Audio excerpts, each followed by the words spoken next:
Something walks whistling past my house every night at 3:03. Every night, no matter the weather, something walks down our street whistling softly. You can only hear it if you're in the living room or the kitchen when they walk by, and it always starts at exactly 3:03. The sound starts faint, somewhere near the beginning of the lane near the Carson place. We're towards the middle of the street, so the whistling moves past us before fading away in the direction of the cul-de-sac. When I was younger, my sister and I would sneak into the kitchen some nights to listen. Mom and Dad didn't like that, and we'd catch hell if they found us out there, but they were never too hard on us since we always stuck to the one big rule: don't try to look at whatever was whistling. My neighborhood is a funny place. I've lived here since I was 6 and I love it. The houses are small but well kept, good-sized yards, plenty of places to roam. There are a lot of other kids here my age. I turned 13 back in October. We grew up together and would always play foursquare in the cul-de-sac or roam around from back porch to back porch in the summer. This was a good place to grow up. I'm old enough to see it, and there's only the two strange things here: the night whistling and the good luck. The whistling never bothered me much. Like I said, I couldn't even hear it from my bedroom. But Mom and Dad don't like talking about it, so I've stopped asking questions. My dad is a strong guy, tall and calm. He has an accent since he moved to the US as a kid. His family, my grandparents, they're from the islands. That's what they call it. My dad, the only time he isn't so calm is if the whistler comes up. He talks a little quicker then. Eyes move faster, and he tells us not to think about it so much and to always remember the one rule. The big rule: don't try to look outside when the whistler goes past. Not that we could look even if we wanted. See, there are shutters on the inside of every window. Thick pieces of heavy canvas that pull down from the top and latch to the bottom of the window frame. Each latch even has a small lock, about the size of what you'd find on a diary. My dad locks those shutters every night before we all go to bed and keeps the key in his room. My mom, I don't know what she thinks about the whistling. I've seen her out in the living room before at 3:03 when the sound starts. I could see her if I cracked my door open just an inch to peek. She's not out there often. At least I haven't caught her much. But once or twice a month I think she sits out there on our big red couch just listening. The whistler has the same tune every night. It's cheerful, da da da da da dum, da da da da da dum. Remember how I said there are two odd things about where I live? Well, besides our night whistler, everyone in my neighborhood is really lucky. It's hard to explain, and Dad doesn't like us talking about this part much either, but good things just seem to happen to people around here a lot. Usually, it's small things: winning a radio contest, or getting an unexpected promotion at work, or finding some arrowheads buried in the yard. You know, the authentic kind. The weather is pretty good and there's no crime, and everybody's gardens bloom extra bright in the fall. A million little blessings, I've heard my mom say about living here. But the main reason we stay here, why we moved here in the first place, is my sister Nola. She was born very sick. Something with her lungs. We couldn't even bring her home when she was born. Only visit her in the hospital. She was so small, I remember. Small even compared to the other babies. A machine had to breathe for her. We moved into our house here to be closer to the hospital. As soon as we moved here, Nola started getting better. The doctors couldn't figure it out. They chalked it up to whatever they were doing, but we all could tell they were confused.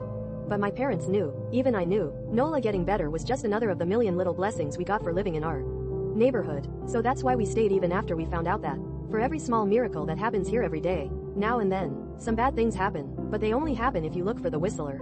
See, our neighborhood has a welcoming committee. They show up with macaroni casserole and a gift basket and a manila folder whenever someone new moves in. They're very friendly. 4 people showed up when we moved in 7 years ago. The committee made small talk, gave me a Snickers bar, and took turns holding Nola. It was her first week out of the hospital, so they were extra careful.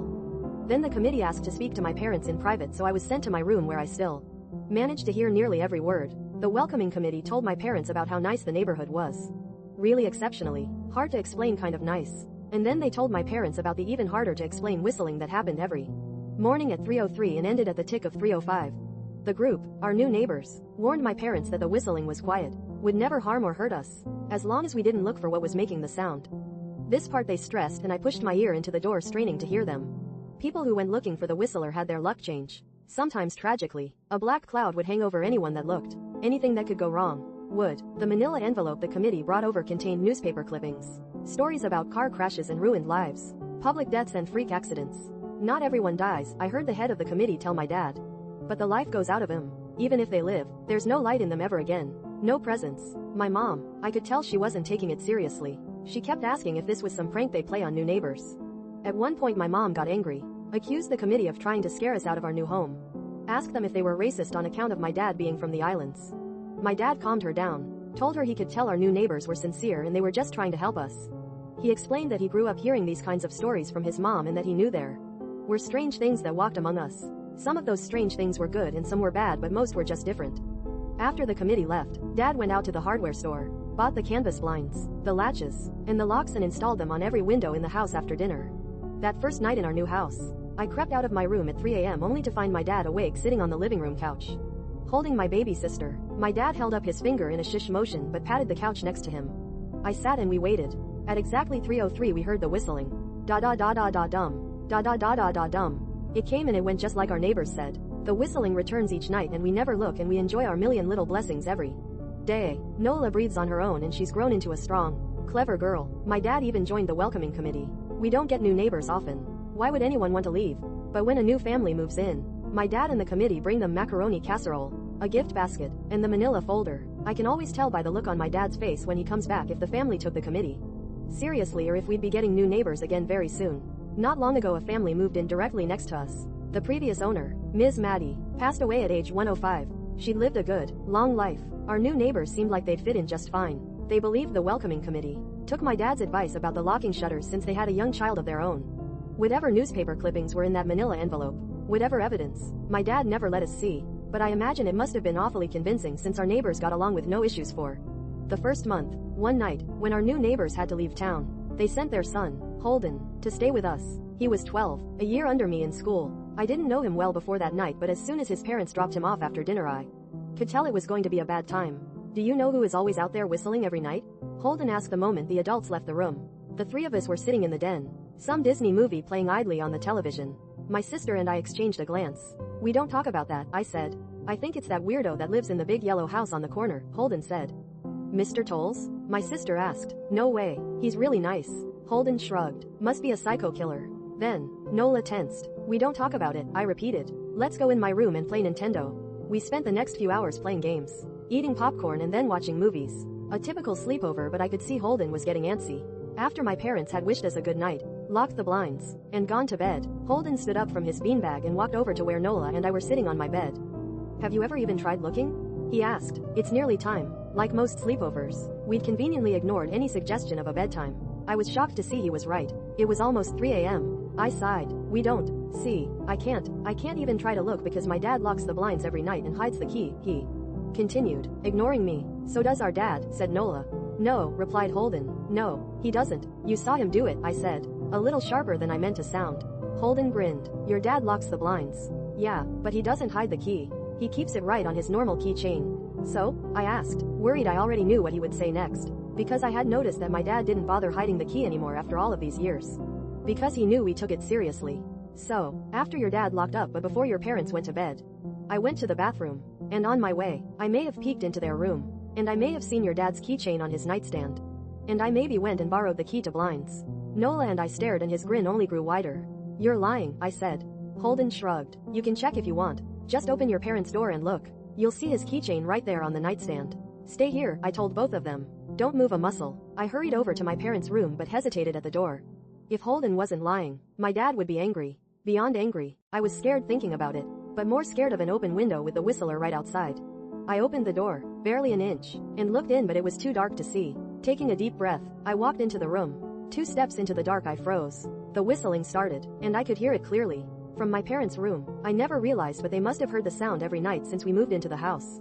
They never told us. I don't think I could have slept through it. I stood there, listening to the whistling come closer, unsure whether I should turn on a light or call out for my dad. Soft sounds from the living room brought me back to reality. Nola, I yelled, running out of my parents' room. Holden and Nola were standing near the front door next to a window. Holden wasn't lying. I could see him fumbling with the lock on one of the blinds. I heard a click. He did have the key. Holden let out a quick laugh. Nola stood next to him, hunched up, afraid but maybe curious. The whistling was right outside our house now. I think I made a sound. Called out. I can't remember. Time felt frozen. Clock hands nailed to the face. But I found myself moving. I'm not fast. I've never been athletic. Somehow, though, I covered the space between myself and Nola in a moment. My eyes were locked on her but I heard Holden pull the blind all the way down so it could release. I heard the snap of it start to raise. And I heard the whistling just on the other side of the window. But I had my arms around Nola and I turned as she was facing away from the window. At the same time, I jammed my eyes shut. The blind whipped open. The whistling stopped. I felt Nola shaking in my arms. Don't look, okay? I told her. Don't turn around. We were positioned so that she was facing back towards the hallway and I was facing the window. My eyes were still closed. I felt her nod into my shoulder. I reached out with the arm not holding Nola and tried to touch Holden. My hand brushed against his arm. He was shaking worse than Nola. Holden? I asked. Silence. I reached past him and gingerly felt for the window. Eyes still sealed shut. The glass was cold against my fingertips. Colder than it should have been for the time of year. I moved my hand up the window, searching for the string to the blind. The glass began to get warmer the further I reached, and there was a gentle hum feeding back into my fingertips. I tried not to think about what might be on the other side of the window. Finally, I touched the string and yanked the blinds shut. I opened my eyes. In the dim light leaking out from the kitchen, I could make out Holden, pale and small, staring at the now closed window. Holden? I asked again. He turned towards me and he screamed. Everything became a flurry of motion. Lights sparked to life in the hall. Then the living room. My parents' footsteps thudded across the hardwood floor. I didn't turn to look back at them. My eyes were glued to Holden. He was pale, had bit his lip so hard there was a thin red line of blood running down his chin, and he'd wet himself. What happened? My dad asked from behind me. I managed to swivel away from Holden and look back. He looked. I'd never seen my dad scared before, but I saw it that night. In that moment, an old, ugly terror stitched on his face. A parent's fear. Just Holden? He mouthed to me. I nodded yes. My dad let out a breath. He looked so relieved I nearly expected him to cheer. But then he turned to Holden and my dad's face changed. I wondered if he felt bad for feeling good that Holden was the only one that looked. There was a knock at the door. We all froze. Holden whimpered. Don't answer it, my mom said. She stood at the threshold of the hall. I'd always thought she was a skeptic and just humored my dad about the windows and the whistler, but that night we were all believers. I noticed that both of my parents held baseball bats they must have taken from their bedroom. The knock came again, a little louder this time. Please don't open the door, Holden whispered. My dad walked over to him, hugged him close. We won't, my dad promised. Still holding his bat. Nothing is coming in here tonight. Thud thud thud. This time the knocking was loud enough to rattle the door. Holden screamed again and Nola clutched her arms around my neck. My mom came over and knelt down next to us, wrapping my sister and me close. Thud thud thud. Call the police, my mom whispered to my dad. The knocking instantly stopped. My dad looked over his shoulder at us. Do you think? He was cut off by frantic knocking that trailed off to a polite tap tap tap. Police, something said from the other side of the door. The voice from outside sounded exactly like my mom, like a parrot repeating the words back to her. Police. Call. The police. Tap tap tap. Police. My mom pulled us closer. Police. Police. Police. Police. Please stop, I heard her whisper. I don't think calling them will help, my dad said. How will we know when they're the ones at the door? Quote, the knocking came back harder than before. The door shook. Then it stopped. After a long moment, I heard the knocking again, but it was coming from our back door. We all turned together towards the back door, but the knocking immediately returned to the front door. Front to back to front, loud then quiet then loud again. Suddenly, the sound was coming from both doors at once. Big, heavy blows like a sledgehammer. Then something started rapping against all of the windows in the house. Then the walls. It was like we were living inside a drum with a dozen people trying to play at once. Or we were a turtle and something was attempting to claw us out of our shell.